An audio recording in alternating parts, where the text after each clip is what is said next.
మహేష్ బాబు గారి లుక్ కానీ చాలా చాలా కష్టపడినట్టున్నాడు. ఆయన వ్యాసానికే కొద్దిగా కష్టపడాలి.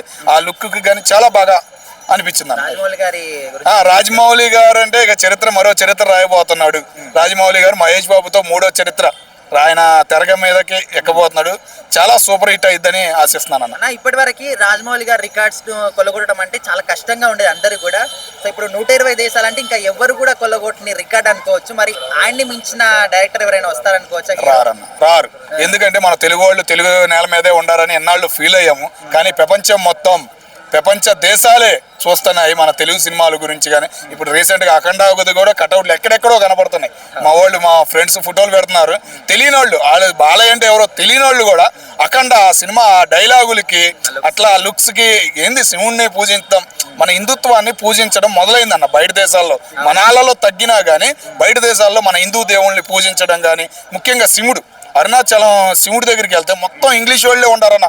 అది ఆశ్చర్యపోయాను నేను. అది ఆ సిచ్యువేషన్ ఈ సినిమాలు ఇవన్నీ చూస్తుంటే మన డైరెక్టర్లు అందరూ అటు మారిపోతున్నారు.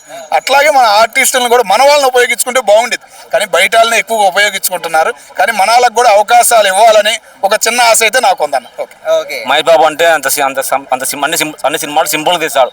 కానీ సినిమా హైలైట్ కావాలనుకుంటున్నా, బాగా సాగిసి బద్దలు కావాలనుకుంటున్నా. రాజమౌళి గారి సినిమాలు అంటే మన దేశం కాదు ఇతర దేశస్తులు కూడా చాలా మంది ఇంట్రెస్ట్ చూపిస్తారు.